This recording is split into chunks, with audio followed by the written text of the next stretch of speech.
So welcome to this third panel. Our first speaker is Professor Jana Rošker. I will make it very short because I'm sure we are all quite familiar with Professor Rošker. She obtained her PhD in Vienna University. She's the founder of our Department of Chinese Study of Asian Studies in the University of Ljubljana, also the founder of the European Association for Chinese Philosophy, the chief editor of the academic journal Asian Studies. Her main academic interests include traditional and modern Chinese philosophy and theory of knowledge, methodology of transcultural research, classical Chinese logic, and modern Confucianism. She has published over 20 books in her area of research and over 100 articles and book chapters. So I am very, very glad to welcome her to give us her presentation. Jana, please. Thank you very much, Maya. I will just start presenting. I will not reply to this very generous introduction and very detailed. As you all know, I'm very happy to be here today, and as you all know, I'm a fan of Zehou. But I'm not only a fan of Zehou, I'm also a fan of many other philosophers, particularly the Frankfurt School of Critical Thinking, especially Theodor W. Adorno. And so I would like to bring Zehou and Adorno into a mutual dialogue, starting perhaps with introducing some similarities that are very obvious between these two scholars. They are both following early Marx, and they are both deeply interested in aesthetics, including its social and political implication. Both also emphasize the instrumental role of human practice in the human evolvement or becoming. But what is even more interesting are the manifold differences between them, because they can often be traced back to the different referential frameworks of the philosophical traditions to which they belong. So by explaining these differences through the lens of those culturally defined distinctions, we might be able to establish a new form of dialogue, not only between the two philosophers as individual thinkers, but also between Chinese and Western philosophy. So I have chosen to study these differences by investigating the respective view on the relation between concepts and objects, subject and object of comprehension, because this problem is a very elementary one and belongs therefore to the basic epistemological foundation of their respective theories. So as for the subject and object of cognition, both Lee and Adorno are primarily interested in the nature of their mutual relationship. Adorno advocated the primacy of the object. So reality was no longer constituted by the subject. But in his negative dialectics, Adorno warned that, and I quote here, "It is not the purpose of critical thoughts to place the object on the orphaned royal throne. Once occupied by the subject, on that throne the object would be nothing but an idol. The purpose of critical thought is to abolish the hierarchy." So, of course, Zehou followed a similar view in this respect of a non-hierarchical relation between the subject and the object of comprehension. Even though he was a zealous advocate of objectivity, he did not see it in an essentialist way as most of his contemporaries did.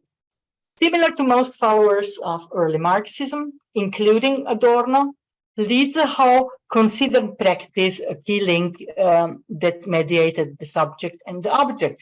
So for Adorno, the reconciliation of subject and object was also of utmost importance.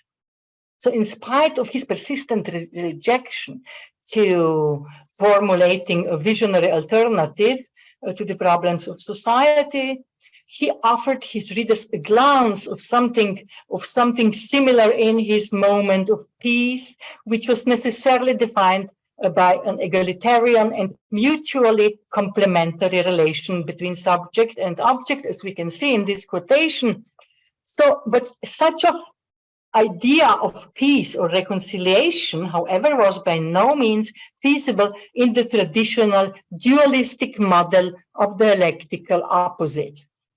So that, therefore, he strongly criticizes, of course, the Hegelian schema of dialectics, which strives for the identity of subjects and objects in a framework in which the antagonistic dichotomy of being and conceptuality is always reconciled in the identity of thought and reality. For Adorno, such an, as he calls it, identitarian philosophy leaves no room for new insights nor for a critique of reality.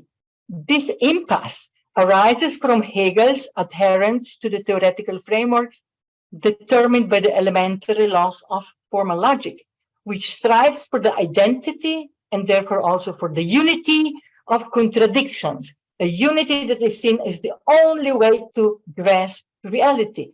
But these laws are products of a static framework of unchanging meanings that provides an instrumental basis for their validity, also for the validity of dualisms as such.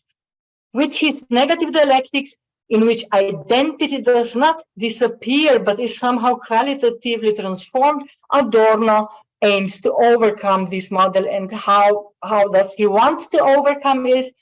He wants to overcome the static foundations of this identitarian ontology with a dialectic that turns against itself, because it simultaneously implies the impression and the critique of the illusory universal realm of being. It is, in other words, a dialectic that negates thought by thinking.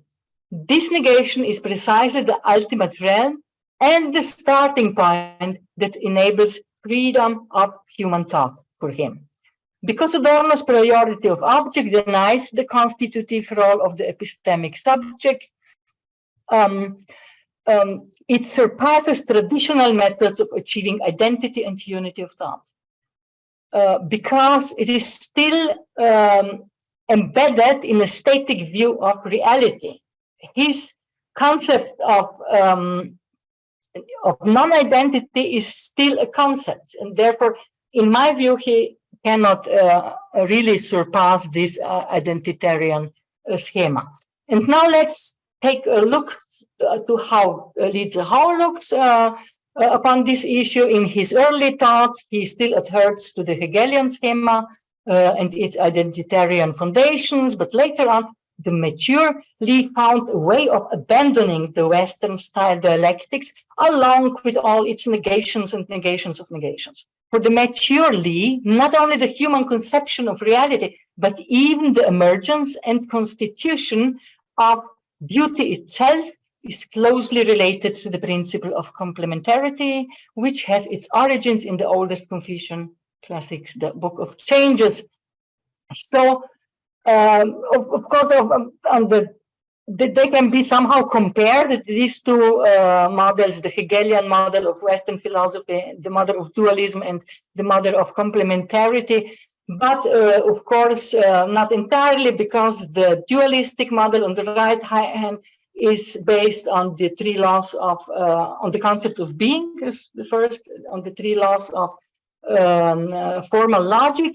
And therefore, the two oppositional notions are always in such a model not only in opposition, but they also exclude each other. They're not only an opposition, but they're also a contradiction, whereas the dually functional, the complementary model of binary categories, in this model, it is an opposition which is not a contradiction, but the two poles, of course, complement each other and are interdependent. So in such a view, there can be no subject without an object, and vice versa. Therefore, neither can assume a purely constitutive role. Zehou considers this model of correlative complementarity as a basic framework in which human subjectivity can actively seize the tool of dynamic proper measure, to act, adapt to, and make reality just right. This model is clearly different from Adorno's idea with which he wanted to replace this model of contradictions and identities triggered by the constitutive role of the subject. He wanted to replace it with a linear scheme in which they constitute one another as much as by virtue of such constitution they also depart from each other. So, but in the dynamic scheme of do generates the ceaseless movement in which the subject and object of understanding are repeatedly separated and united again in a continuous and uninterrupted process of interdependent interaction. In this respect, the difference between Adorno and Lee, of course, lies in their different methodologies. For Lee, it was clear that subject and object cannot interact directly and quasi-automatically. While Adorno also problematizes the static Hegelian concept of synthesis, the synthesis in this complementary dialectics is completely different. It is not a separate, isolated, and quantitatively new stage of dialectical development, but arises from and is hidden in the very process of interaction between pairs of opposites. Indeed, in this model, subject and object, or any other binary category, are not linearly juxtaposed and cannot enter in a direct and complementary relation with each other. So I will skip this and go to the next slide and then just conclude, because we are really tight with the time. So do is a kind of experience-based rationality, which is not determined by a priori reason, but is a dynamic criterion which seeks to achieve the middle way in the mastering of every situation requiring choices or decisions. Lee describes do as a dynamic structure of proportions, as something that changes according to the discrete conditions of certain time and space. So he highlights that it is by no means an eternal mediator, and it does not always remain neutral. From an overall perspective, do can sometimes be extreme. It is not a simple and stagnant mathematical middle between two different possibilities. It is a vibrant situational principle. So the inner logic of do is rather operational than transcendental. So it is not identical to any form of dialectical logic which is based on mutually exclusive contradictions. And in Chinese tradition, do is closely associated with the concept of harmony and the middle way. And in the West, or the equilibrium, Chung-Yung, in the West, such terms are usually seen as expressing an extremely conservative method, or at least a very, very uncreative method based on a conflict avoidance and obedient conformity. But in reality, it does not refer to a formal, statically unchanging middle, of course, but to a state of dynamic equilibrium that changes from moment to moment, which is sometimes difficult to understand for the Western people or Western readers. But notwithstanding such misconceptions, the dynamic concepts of harmony and equilibrium to which do is always oriented are possibly comparable to Adorno's concept of peace, which he seeks in an unpeaceful whole. Knowing well that all images of reconciliation, peace, and tranquility resemble the image of death, as long as the world is as it is. The world still is as it is, and it may even evolve to the point where we find it much worse.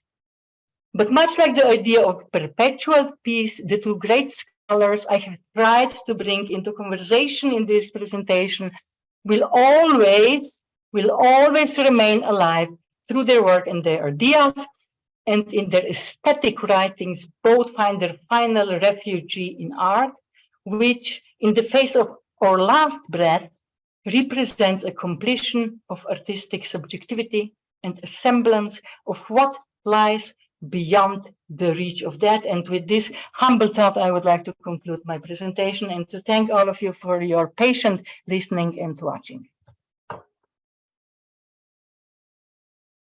Thank you. Thank you, Jana. You actually had a minute and a half more, but I'm really thankful for your great presentation and for saving us a few minutes. So, okay, without further ado, I would like to introduce our next speaker, Professor Gregor Pohl. Professor Pohl studied at the University of Tübingen, Heidelberg, and Mannheim. He graduated in philosophy, mathematics, and German studies. Currently, he's a professor of philosophy at Karlsruhe Institute of Technology and an honorary president of a German-China association. His main interests are the field of aesthetics, logic, and philosophy of human rights. So please, Professor Pohl, give us your presentation. Maybe turn on your microphone first, if possible. Yeah, thank you very much for your kind introduction. I actually wanted to use my PowerPoint file to give my talk, but since there seem to be some difficulties to do that, I just try to make myself understandable by talking without presenting any pictures. So let me first repeat that I'm going to present a talk, to give a talk about philosophy of beauty as an ethics of freedom from Kant to Zehou. Well, I start with a kind of overview or summary of my paper. Human beings want to satisfy their desires and inclinations, but they also ought to fulfill moral and social obligations. These often... I'm sorry, I have your PowerPoint. If you want, I can share the PowerPoint instead of you, if you wish. Yeah, well, then I had to ask you just... Change, yeah. Okay, we can use the PowerPoint if it is possible. Okay. And tell me, please, if you can see that. Okay. And if I want to move to the next slide, I have to ask you to do this for me? Yes. Okay. So we go back to the overview or summary. So these often conflicting demands would be reconciled with each other if what one likes to do would accord with what one ought to do, and if what one ought to do would accord with what one likes to do. Kant and Schiller developed theories of such ideal practices, putting forward notions of a free play of the human faculties of mind. They conceived of this play as source, manifestation, and perception of beauty. I call the state and operation of such play harmonious freedom. Lee agrees with Kant and Schiller insofar as he also regards perception of beauty and behaving in a beautiful way as a pleasant experience and an expression of harmonious freedom. However, Lee believed that Kant's and Schiller's theories of such freedom, because of their a priorism, abstractness, and idealistic features, are questionable and cannot be put into general practice. He argues that they have to be corrected and supplemented by ideas provided by Marxism. In so doing, Lee emphasizes that the possibility of intersubjective human experience results from, or is conditioned by, the historical development of humankind as a process of humanization and civilization, and from the invention, improvement, and spread of tools in the course of this process.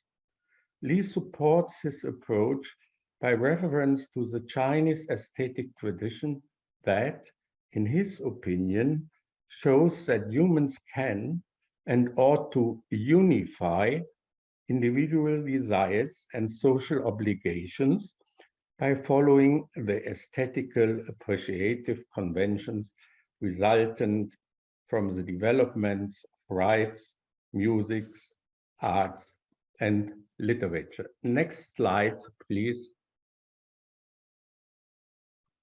So next slide. Please move to the next slide. I have. Has it not moved? Yeah. Again, next slide. Oh, next slide. I'm going to skip and on also to change. So next slide. Next slide.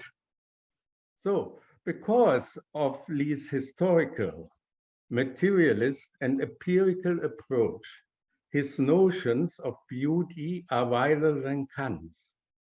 Lee's various definitions of beauty do not only include pure beauty and dependent beauty as a symbol of morality, but also what Kant calls the agreeable, das Angenehme. Nevertheless, Lee insists on the possibility of intersubjectively valid aesthetical judgments on beauty. This is also to say that Lee believes that, in principle, all human beings can share similar experiences of beauty. Back to the slide before this one. In his definitions of beauty, Lee, as indicated, still integrates significant notions of beauty and freedom put forward by Kant and Schiller, especially the notion of free play of the faculties of mind, the notion of beauty as a symbol of morality, and the notion of beauty as freedom in experience. Next slide. Next slide. Next slide. He also supports, Lee also supports his understanding of beauty by taking into account the famous statement of the early Marx that man also produces according to laws of beauty, which actually means, that implies that man ought to produce according to laws of beauty, for only then man would be free or could be free. In particular, only then man could avoid estrangement. Back to the, yes. And finally, Lee tries to explain and even further support his notion of beauty by exploiting, so to say, Kant's, Schiller's, and Marx's references to the connection of beauty and freedom. As one could perhaps interpret or understand Lee's references to Kant, Schiller, and Marx, Lee is also strongly interested in ideas of freedom. He wants to show that beauty is indeed a kind of ideas of beauty or beautiful behavior or production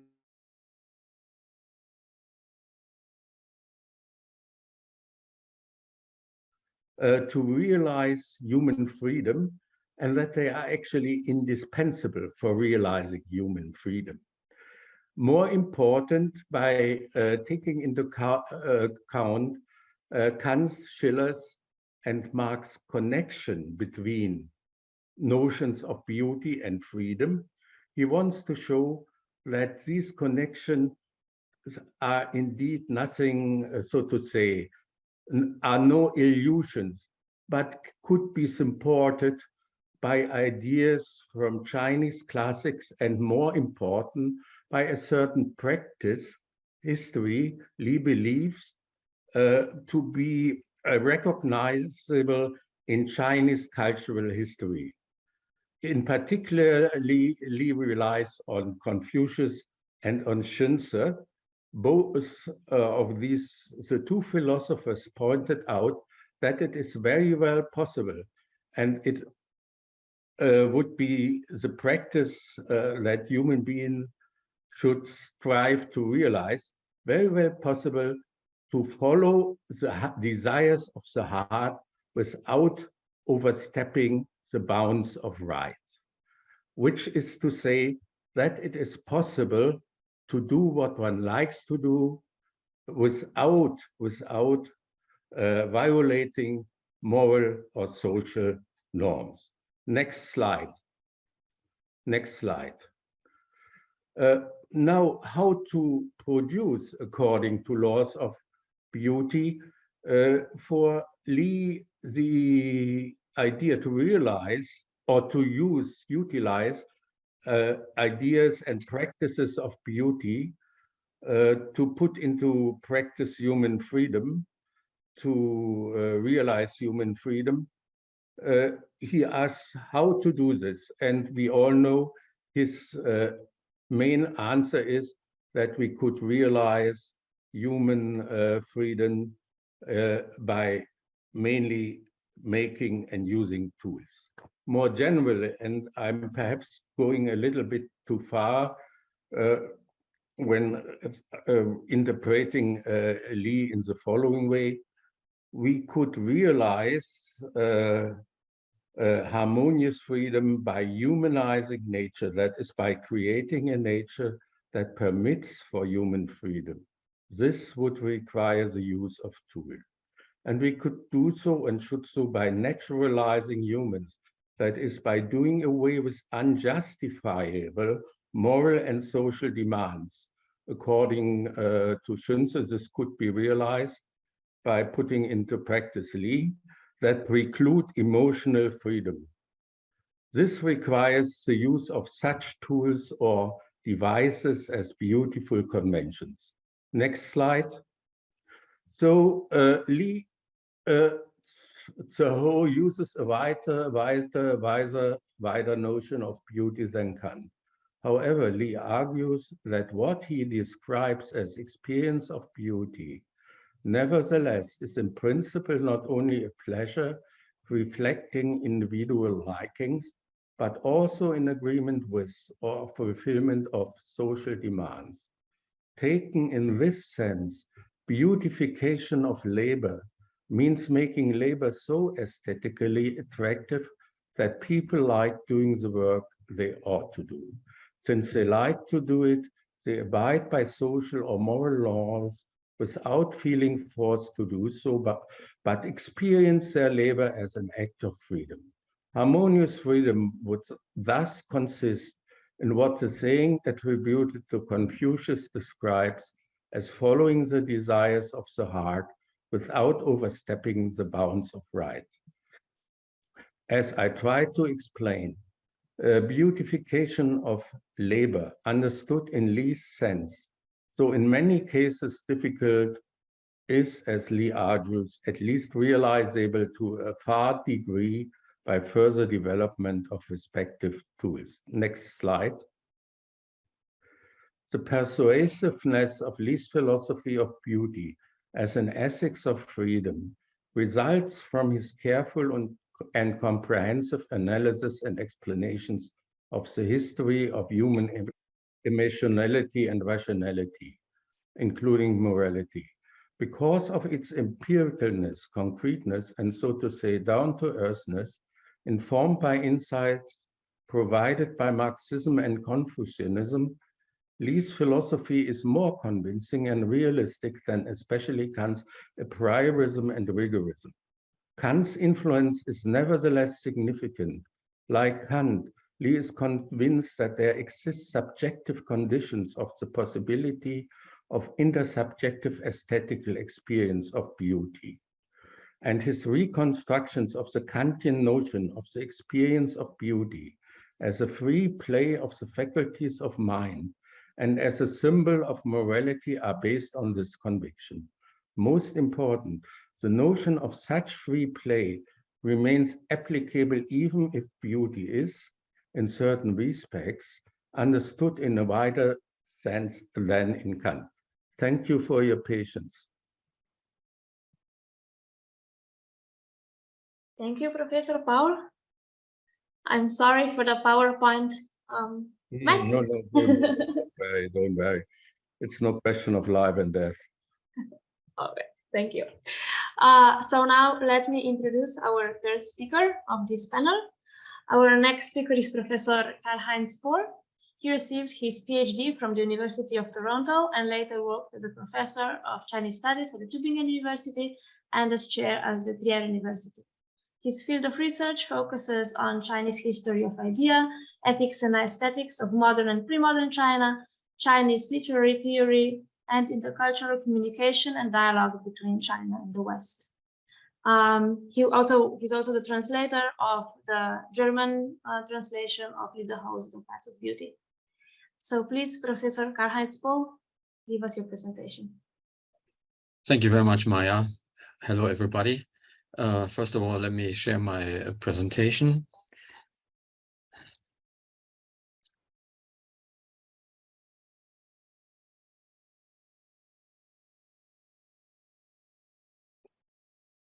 Okay, so you see what I will do is a comparison of these two major contributions to aesthetics as Path of Beauty and the Chinese aesthetic tradition of Huaxia Meixue. Unfortunately, I was thrown out of your conversation before my computer crashed and I was cut off. I had to use a second computer. And so I didn't catch some of the discussions before. I only got to the end of it when it was discussed to what extent Li Zehou is a Marxist and to what extent he contributed to a Chinese feeling of difference, cultural difference and all. And these are all relevant topics to my paper, and I regret not having heard the whole discussion. Anyways, so let me begin with some preliminary remarks about the role of aesthetics in modern China. According to my view, aesthetics assumes a special place in China's grappling with Western thought, particularly regarding the question of cultural identity. Philosophy of art is part of aesthetics, offered a possibility for Chinese intellectuals of linking up with their own traditional ideas, particularly in searching for familiar concepts. So for the Chinese at the beginning of the 20th century, it was important that they defined themselves in relationship to the West in that way that they understood their own culture as an essentially aesthetic culture, such as Wang Guowei or Cai Yuanpei. So aesthetics is important for the understanding of a discussion on Chineseness. Now, the encounter with Western ideas in modern China resulted also in a few creative misunderstandings of European thought, and that also refers to aesthetics. Mind you that in traditional thought on Chinese art, the concept and discussion of beauty did not play a role. So when the Chinese translated the term aesthetics, which means actually sensory perception or sensory appreciation into Chinese as meixue, a study of beauty, they took that from the Japanese, it was a kind of creative misunderstanding.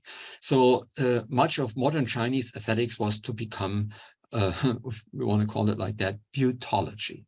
And Li Zehou is no exception to that, which we also just heard in Gregor Paul's talk. So let me introduce, first of all, The Path of Beauty, Mei Li Chong, which was published in 1981. Here he differentiates, first of all, between a narrow and broad explication of aesthetics.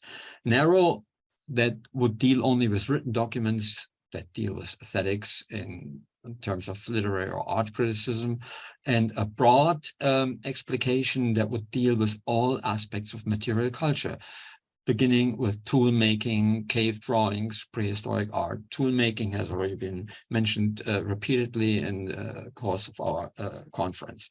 So The Path of Beauty is a broad explication of Chinese aesthetics.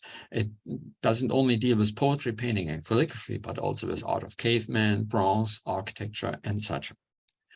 Here are the two versions of the English translations. The left one is particularly richly illustrated and is very much worth looking at.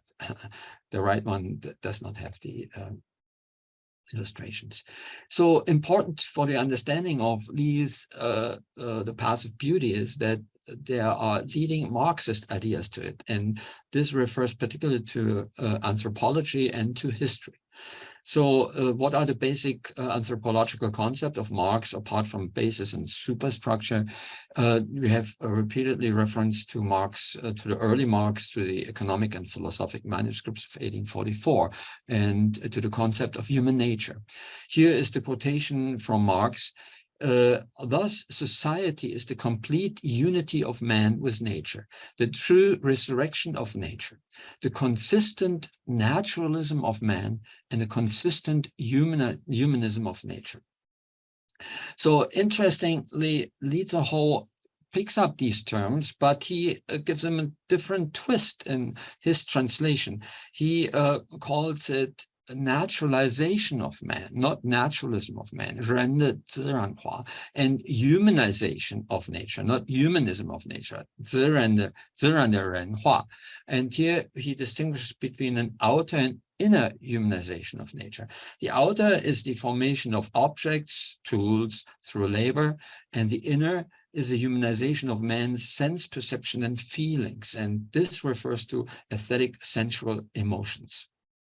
Interestingly, the sections referring to Marx anthropology in the first chapter of his book are deleted in the English translation, but you could not find them in the German translation if you're able to read the awful German language, as Mark Twain called it. Here, the right one is the most recent edition that just appeared this year. So the leading aesthetic ideas in his book are sedimentation, of which you heard already talk of, then significant form. Oh, the influences are from Clive Bell and from Susanne Lange, and then cultural psychological formation, which we also heard about. Sedimentation, just giving a brief definition here, he means that rational concepts sediment into aesthetic sensual emotions over a long period of time, and basically that content sentiments into form, into art. And the example that he gives is prehistoric art. In the Neolithic period of China, we see a development that early sketchy animal pictures with concrete content such as totem figures turn into abstract lines and symbols on Yangshao pottery or Taotian bronze masks. Here is the illustration that Li gives us. You see the fish on the top, you know, they develop slowly into abstract ornaments, as you can see then on Yangshao pottery, or as you can see on Taotian masks. Here, this is what he has to say about sedimentation, that it is a sensually perceptible formation process of social and historical reality. He says that in his epilogue to the book. What is the key to understanding the mystery of the eternal nature of art? Why is it that the aesthetic value and artistic style of works of long ago still accord with the sentiments and interests of people of our time? Why do they still evoke such intimate feelings in us? Is it that the sentiments accumulated and condensed in them are related to and act upon the psychological structure of people today? Is the human psychological structure a product of the accumulation and condensation of historical experience? If so, the secret of the eternal nature of art may reside therein. Or it may be the other way around, that is, the universal human psychology resides in and is promoted by the eternal nature of art. Art is the psychology that reveals the soul of the times. Maybe this can explain human nature as related to art. The other important concept is significant form, and this is what he has to say about that. The social consciousness, the passions, concepts, and psychology of primitive humans crystallized and concentrated in these pictorial symbols, invested them with a meaning and significance that was beyond pure graphic representation. In other words, these natural forms were sedimented with social values and content. This unquestionably was the beginning of an aesthetic awareness in artistic creation. So beauty, the way he understands it, it's not just beautiful form, but with social content having sedimented into it significant form. And lastly, the cultural psychological formation, when he understands that as a structure of cultural and social sedimentations over a long period of history, and it implies the question of cultural identity. On the one hand, this formation was to be inherited in a process of education. That means for people of today to become conscious of the forces of history that have shaped their present. On the other hand, this formation can be constantly formed anew, as it is not determined by the sedimentations. Much rather, it can be changed both by positive elements of the Chinese as well as the Western tradition, in a way as he talks about in Chinese Western thought as substance and Chinese thought as function, changing the hereditary factors. So Lee's point is that he aims at a fusion of the best elements of both Chinese and Western traditions. The result could be a new kind of Chinese identity, possibly even a contribution to a world civilization. Now turn to the second book, The Chinese Aesthetic Tradition, which was published 1988 in Chinese, and we have a English translation in 2010. This book is also a history, but a narrow history. The focus is on themes, according to Lee, which are constitutive for Chinese aesthetics. That is, rites and music. Mind you that Zehou calls China a culture of rites and music. Confucian humanism, the harmony between feeling and reason, society and ritual. Taoist free and easy wandering. Quyuan and the songs of Chu, which deals with human emotionality and morality. Metaphysics, such as Chan Buddhism, Neo-Confucianism, Sushi plays an important part here. And then lastly, encounter with Western thought, from the Ming Dynasty on to Wang Guowei and Tsai Yen-pei. It is much more philosophical. There's a lot of reference to Kantian language, if you want to translate Benti as noumenon, as the English translator does.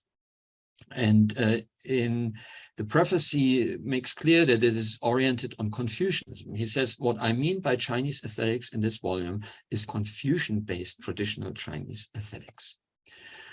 So Lee considered this book to be one of his major works. He considered it more important and more philosophical than The Path of Beauty. And the aesthetic experiences he sees as the most meaningful experiences in life. Its basis, it's just like in The Path of Beauty, an anthropological ontology. And because Zehou says it's the talking about and seeking the root of human existence. And here we have, again, reference to Marx's manuscripts of 1844, the humanization of nature, naturalization of man. And he has an interesting analogy here between Confucianism and Marxism, regarding the concept of unity of heaven and humans and humanization of nature. The unity of heaven and humans, Tianren and Heli, is a very important philosophical idea in traditional Chinese philosophy, is a very widespread and long-lasting notion in Chinese aesthetics and artistic creation. From today's perspective, however, this principle can be seen to be simply a roundabout expression of the humanization of nature in Chinese philosophy and aesthetics. Here you see how he draws an analogy. Then he has this to say about the Benti, which the English translator translated as noumenon in a Kantian way. The Confucian-dominated Chinese tradition of philosophy, aesthetics, art, and literature, as well as government, with Taoism and Chan Buddhism incorporated, are all founded on a certain psychologism. This psychologism is a philosophical proposition that takes emotion as the noumen, From its aesthetical origins to the realm of life, the entire stream of the history of Chinese thought has taken this type of sensuous psychology as the noumenon. This thing in itself is not then the spirit, nor is it deity, nor morality or reason. Instead, it is the psychology of human nature in which emotion and rationality are blended. What is the noumenon? It is ultimate reality, the origin of everything. According to the Confucian-based Chinese tradition, the noumenon is not nature, for a universe without humanity is meaningless, nor is the noumenon a deity, for to ask humans to prostrate themselves before a god would not fit with the notions of partnering and transformation and nurturing of all things. It must follow then that the noumenon is humankind itself. Here you see why he calls his thought an anthropological ontology. I get to the end now. I think I heard the bell. For Li Zehou, Chinese aesthetics is also a Chinese art of life. In his view, the most important characteristic of traditional Chinese aesthetics was that the idea that an aesthetic realm or an aesthetic consciousness, 审美的境界, was regarded as the highest and noblest realm to be attained in life. And so he says in the Huang Xiaomei Xue, the aesthetic realm is the revelation of life through the relationship between feeling and seeing, and the objectified realm of the artistic subject. In other words, it is a manifestation of the realm of human life. So let me finish with some analogies. In the past, Li says, in returning to Confucianism by way of Chan Buddhism, the Neo-Confucians greatly enriched their own thought by establishing this metaphysical noumenal realm in which aesthetics supersedes religion. In the present, it is though we have to pass through Marxist thought and go beyond it, valuing Marxism as a theory of the construction of material and spiritual life, not so much for its narrative of class struggle or revolution. And going beyond Marxism is basically returning to Chinese thought, and Chinese thought here is basically Confucian thought. So Marxism becomes part of the Chinese cultural psychological formation. Western scientific worldview and post-Enlightenment theories are being sedimented into the latest incarnation of the Chinese people's cultural psychological formation, as it happened with Buddhism before that came from India. So Li Zehou's development can be compared to that. As the Neo-Confucians of the Song and the Ming dynasties, they were allured by a Western foreign religion that was Buddhism, but returned to Confucianism and incorporated much of Buddhist thought in their new interpretation of Confucianism. So Li Zehou, he was greatly influenced by Marx, the new Western civil religion, if you like, but returned to Confucianism and incorporated much of Marxian thought into his new interpretation of the Chinese aesthetic and ethical tradition. Professor, so my conclusion is my last slide. Okay. Li Zehou's development regarding aesthetics corresponds to his thesis in Western learning as substance, Chinese learning for application, which could be summarized as one material civilization, multiple spiritual cultures. Marxist thought refers to the universal conditions of our common material civilization, so that can be likened to the outer humanization of nature. And the Confucian Taoist thought refers to the particular Chinese spiritual culture, to ethics and aesthetics. This is the inner humanization of nature. This is all I had to say. Okay. Thank you very much for this great presentation. So, okay, now when I can see you all again. Do we have any questions for Professor Rošker, Pohl, or Pohl?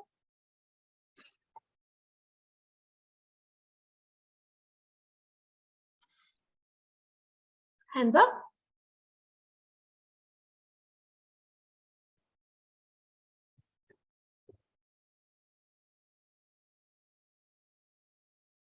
Li Chengyang has raised his hand. Yes. Oh, okay. I apologize. I didn't see it. Professor Li, please. Okay. Thank you, Maya. And I have a question for Professor Pohl. Professor Pohl, Karl-Heinz Pohl. It's good to see you. It's been many years since we mingled together in China. I'm intrigued by your differentiation between Zehou's understanding of young Marx, the idea of naturalization of humans and humanization of nature, and 人化自然，自然的人化. Now, as I recall, in the 1980s, the Marx 1844 manuscripts was a big focus for philosophy, and that has produced much new ideas, new discussion. And Zehou rode on that tide. He was a bigger part of that movement to interpret the manuscripts, the 1844 manuscripts, in terms of 人化自然 and 自然人化. A concept that is central to that interpretation is the idea of 劳动, labor, that makes humans no longer same as apes. Make humans, and also we humanize nature, right? We revise, modify, change, improve nature, and humanize nature. As I understand that, that idea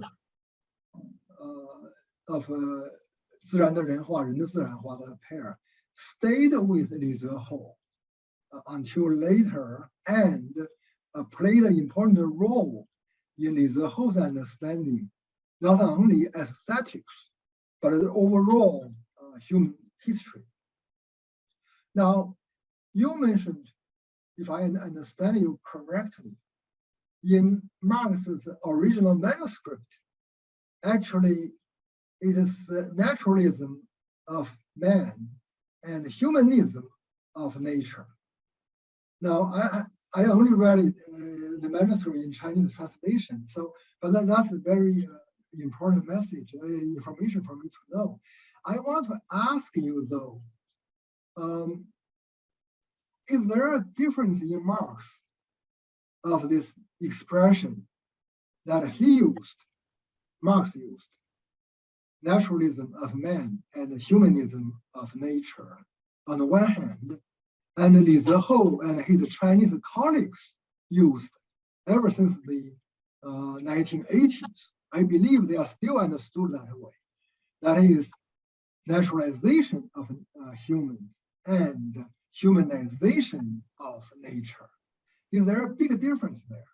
I just want to hear what is your view on that. Because again, if it is, then there is a major misinterpretation or kind of modification of early Marx. Thank you so much.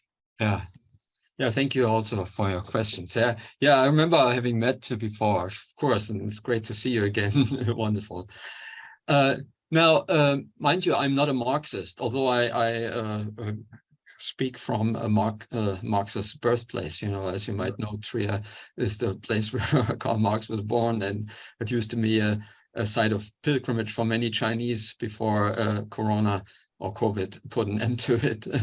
We don't have any more at the moment, maybe or hopefully again in the future. But see, like I found that also very intriguing, how he kind of gives this early Marx, the quotations from early Marx, how he gives that a twist. I should have kind of attempted to look into early translations of the manuscripts, because I looked into the actual translation of the manuscripts into Chinese, and there you actually find an equivalent to the original Marxist way of putting it. You know, for example, you find the humanism of nature. Humanism of nature, actually, 自然的人道主义. But 自然的人道主义 or 自然的人文主义, doesn't really make very much sense in Chinese. I mean, it also doesn't really make very much sense in the awful German language or in the English translation. You know, it is the way Li Zehou interprets it, I think, is in a way a very sensible interpretation. It makes sense. You know, that's the way it is to be understood. Or maybe you don't agree with me, but that's the way I see it. And so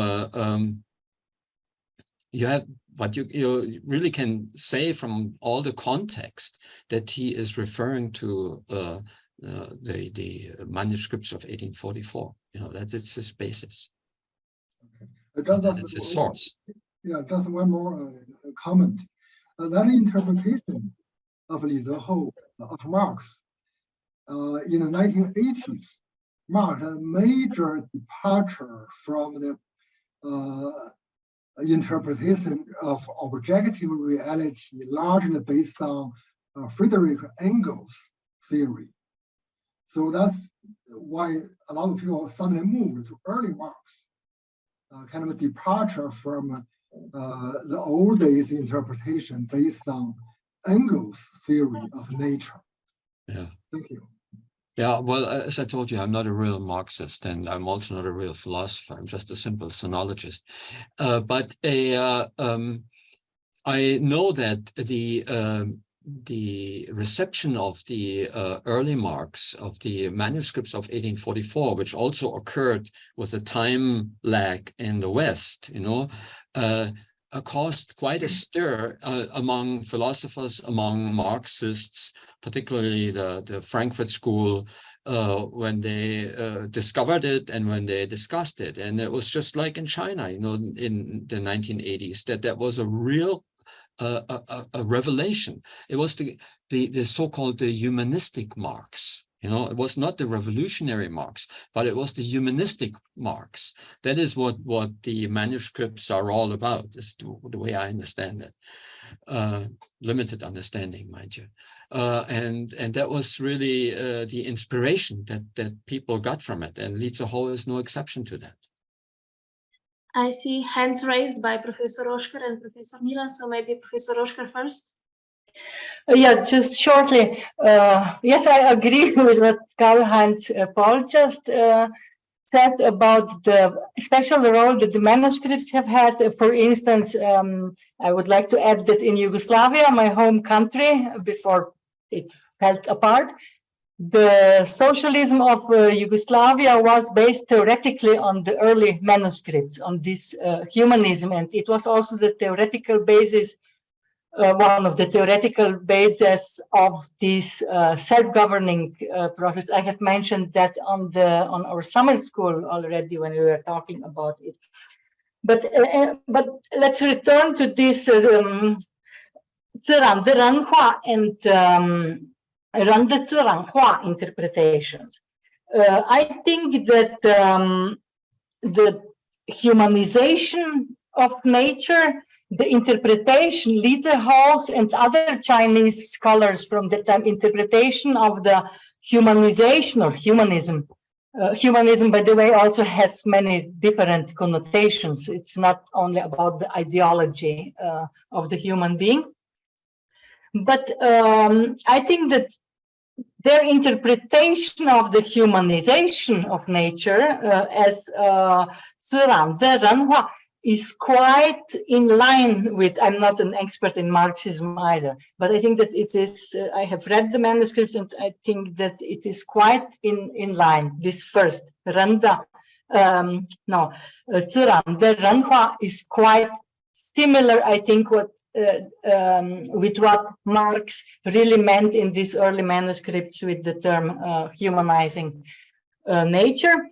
Well, but the second one, the naturalness of human, is something, in my view, as far as I have read Li Zehou, also completely different than the original Marxist term of naturalness of human being, because what he meant with that term was simply that that a human being is a natural being, is a being of nature, and that it is his specific way of how he deals with the nature it's his or her origin. But Li Zehou, with his concept of 人的自然化,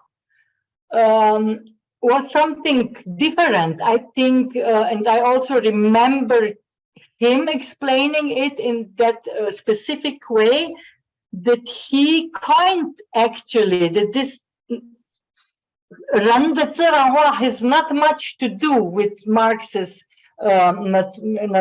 naturalness of a human being.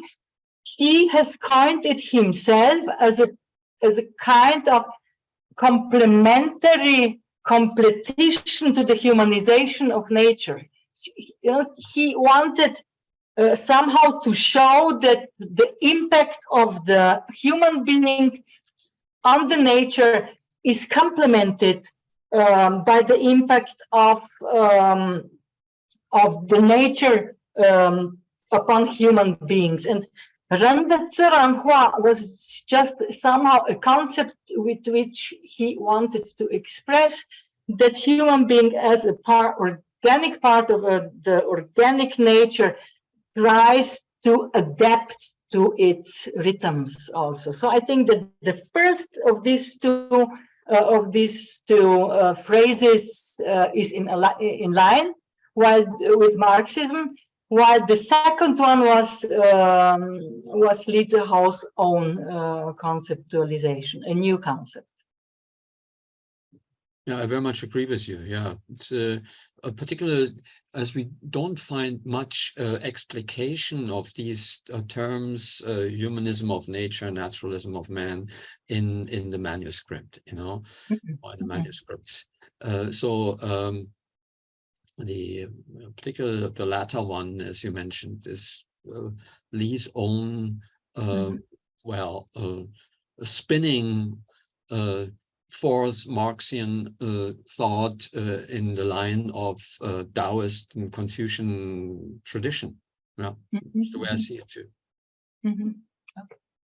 Professor Milan maybe already gave up on the waiting line. Would you still like to comment something?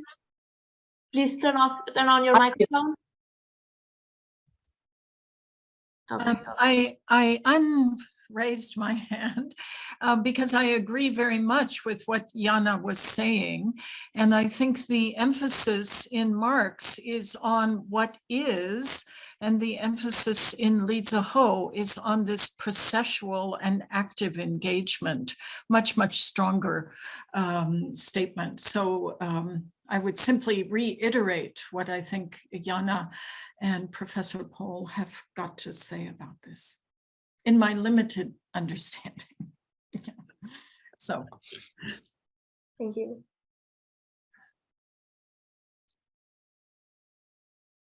Any other hands? Any questions for Professor Pohl or Professor Rošker, maybe?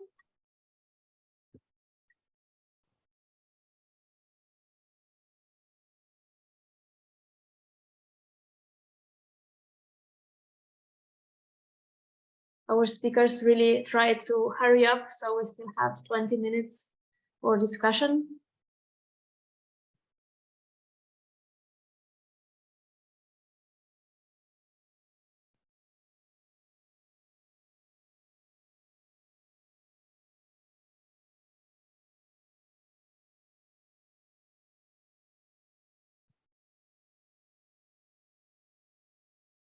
I just wanted to make another comment. So the two of the speakers have spoken on Chinese aesthetics, beauty, and the Chinese term for aesthetics, 美学, I agree with Professor Pohl, is quite misleading.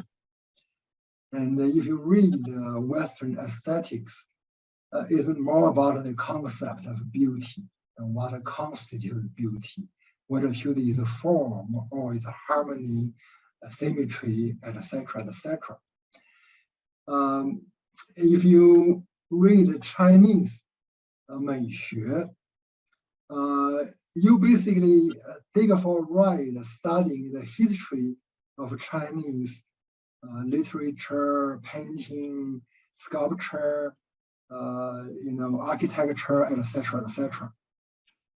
That's the impression I got when I read Zehou's 美的历程. And also one of my professors in China, Ye Lang, he has a big name for aesthetics. But if you read his work, it's mostly how to appreciate ancient poetry, how to appreciate ancient painting, etc., etc. So their 美学 is more of a 美育. That goes back to Cai Yuanpei's initiative to change curriculum to 美育. And the 美学 in Chinese context is mostly to serve the need for 美育 rather than philosophical study of aesthetics. And so that also reflects the situation that conceptual philosophical study of aesthetics in China is a very small minority because they don't have the large market, large critical mass to do, really influential studies. That's just my comment hearing these two talks on aesthetics. Yeah, I agree very much with you. I mean, you really have to distinguish between Chinese aesthetics in the modern period and what we would call traditional Chinese aesthetics. Chinese aesthetics in the modern period was what I mentioned as much as beautology. It's just like picking up ideas as Gregor Pohl already pointed out, like ideas from Kant and Schiller and who not, and developing further, whereas like this, the idea of beauty did not play a role at all in traditional Chinese appreciation of art and literature. This is what really traditional Chinese aesthetics, if you want to call it that way, is really all about. It's about appreciation of poetry and art. It's what it is. And that was not discussed in terms of beauty.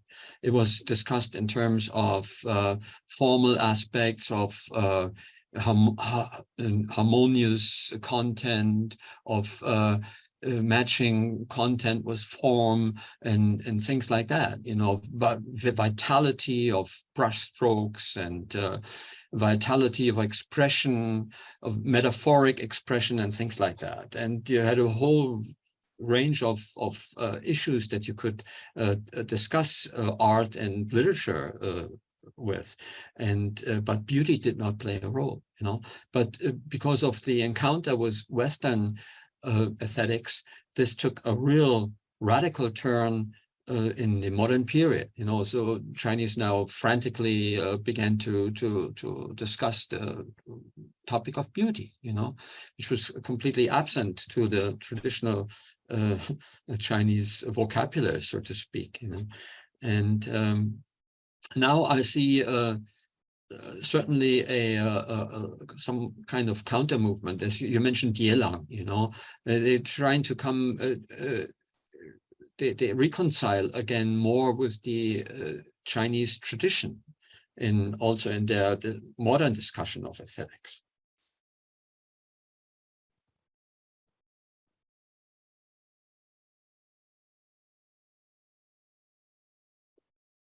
I think that Professor Gregor Pohl would like to say something, but he raises the physical hand. Yes, actually, I don't have other hands.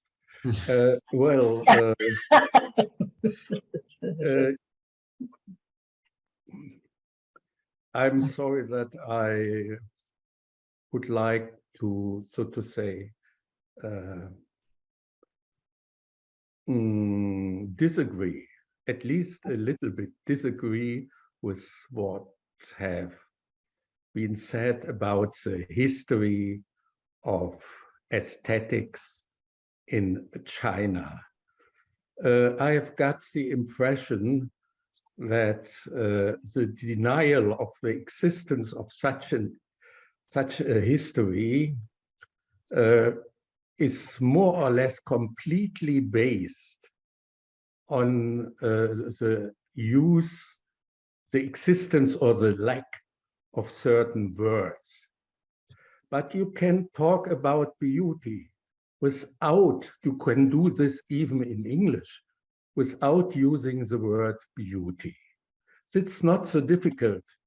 And if I may refer to your comment, Karl-Heinz, you used a number of words, of expressions that could easily be related to characteristics or could even refer to characteristics of beauty.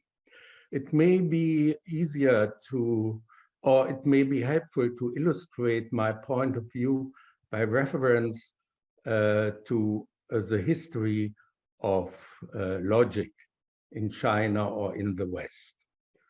Many scholars have maintained and still maintain that there was no history of logic, has been no traditional history of logic in China, or no history of logic in traditional China.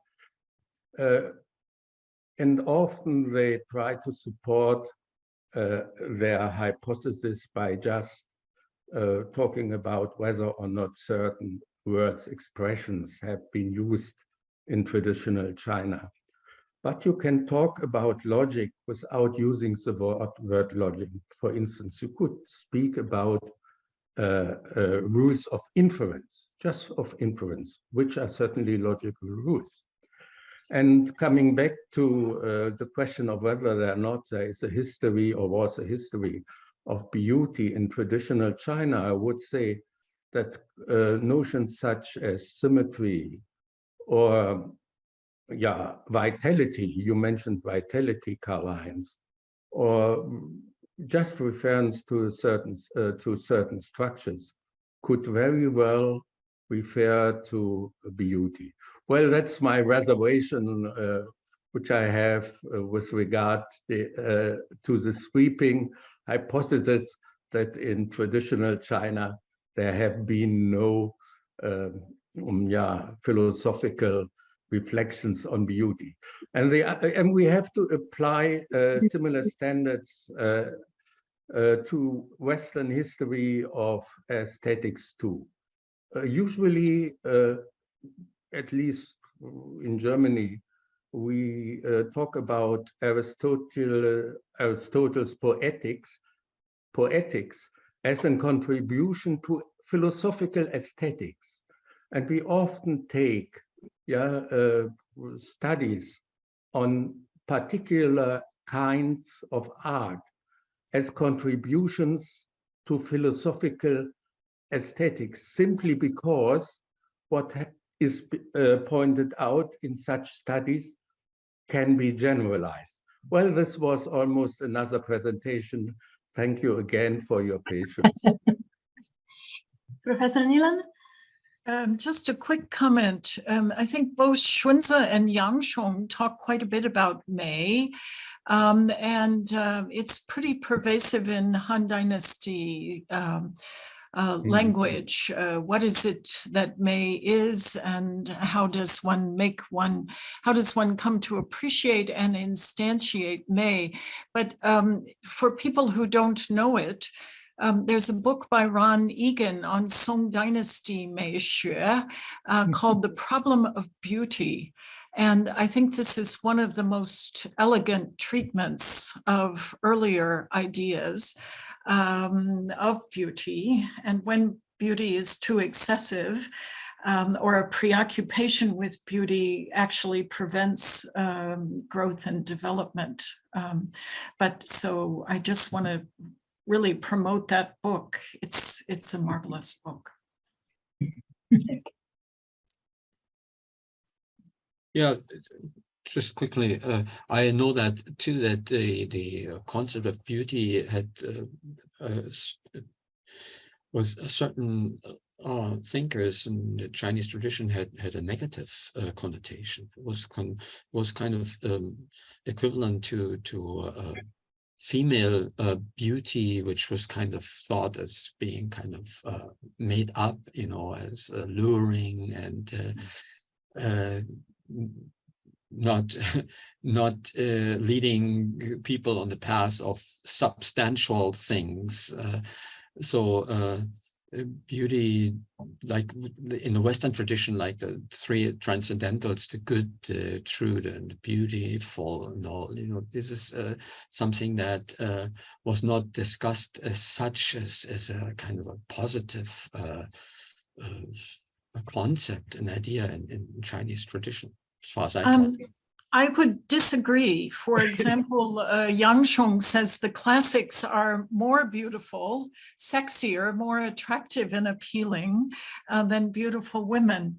So they are playing around with these terms, and they're certainly using May in a positive way as well. Yeah, of course, May is sometimes used in a positive way, for example, also in Mencius. But there it has the idea similar to in ancient Greek, the idea of goodness. You know, it's like more like in that sense. But I mean, in the end, it kind of depends on what kind of books or what kind of scriptures you're looking at. You are very familiar with the Han Dynasty and pre-Han, and so I don't want to argue with you about that.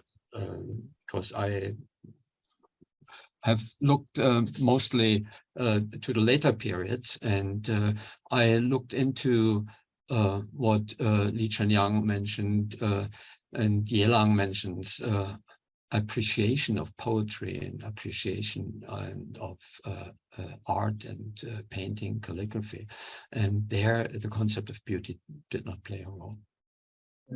I think we may have collapsed two different matters in this discussion. Sorry? One is, I think we may have confused two issues here. On the one hand, is whether in Chinese history people discussed beauty and in a sophisticated way. I agree the answer has to be positive. Another issue is whether there is the kind of a theory we would call aesthetics in English in China, whether ancient or modern. Aesthetics, even in the West, is a new notion. It started from Baumgarten.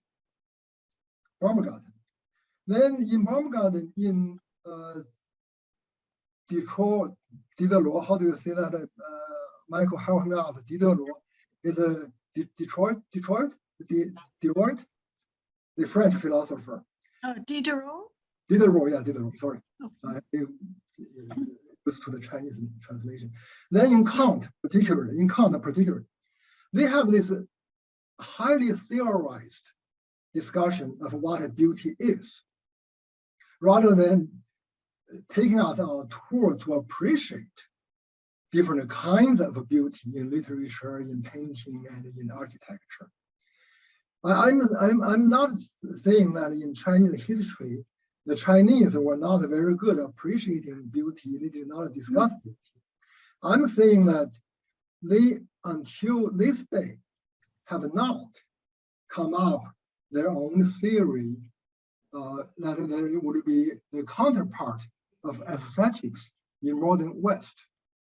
Zehou's theory, as Wang Rošker and other thinkers, my teacher Yang Shi of that time, of 1980s, they learned a lot from young Marx. They relied on Marx's notion of labor-based beauty, and their aesthetics has been largely influenced by young Marx as they understood it.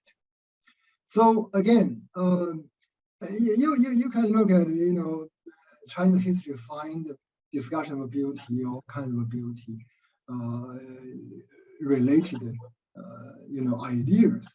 But I still don't see a sophisticated, theorized account of what beauty is.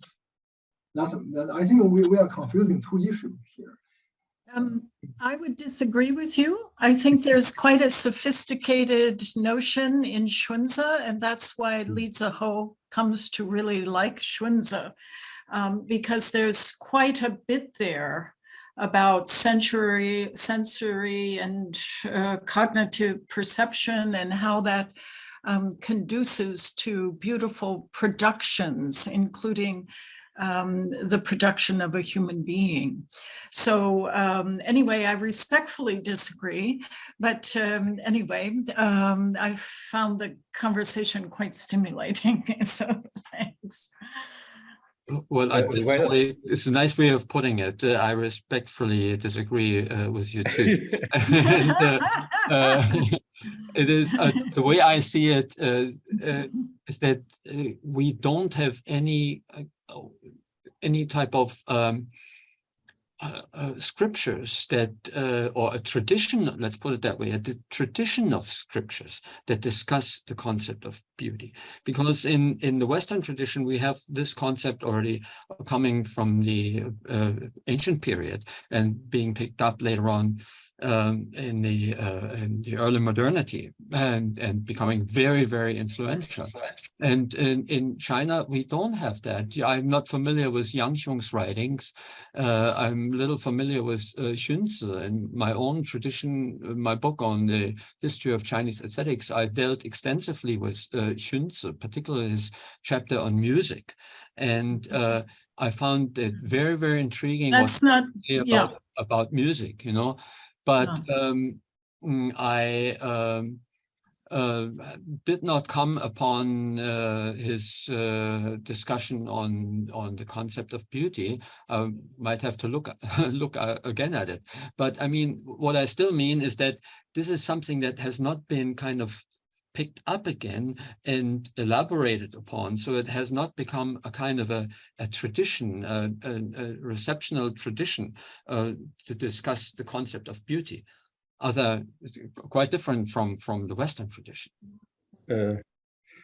May I again now kindly disagree with, may I just before kindly tell you we only have 3 minutes left?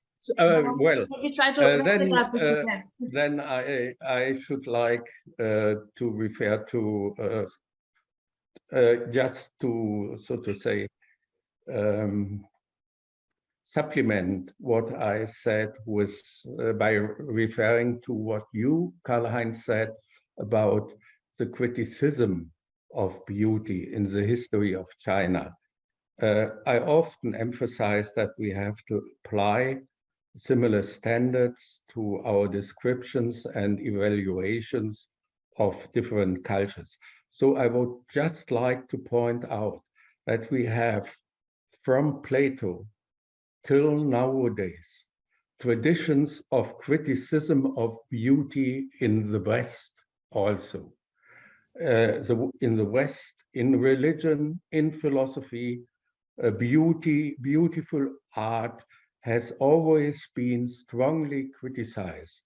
And even the female beauty has been criticized in a similar way than it has been criticized, for instance, in ancient China. This is just to emphasize that perhaps, so the differences are often a little bit smaller than we are inclined to hold. The question is not whether we have this in this culture and that culture too. The question is rather how to evaluate differences and similarities, and whether it would be possible to utilize our knowledge for developing a kind of global philosophy. Thank you. So I would here like to thank all the 3 presenters and all the discussants for this great debate, which I believe was very... Jordan Martin raises his hands, if I see it correctly. Is that right? I did, but if we're moving on, that's okay. Okay. We are sadly out of time. Okay. So thank you again to everyone. And I would like now to give the word to the chair of our next panel, to Professor Karl-Heinz Pohl, to introduce our next speakers. Thank you.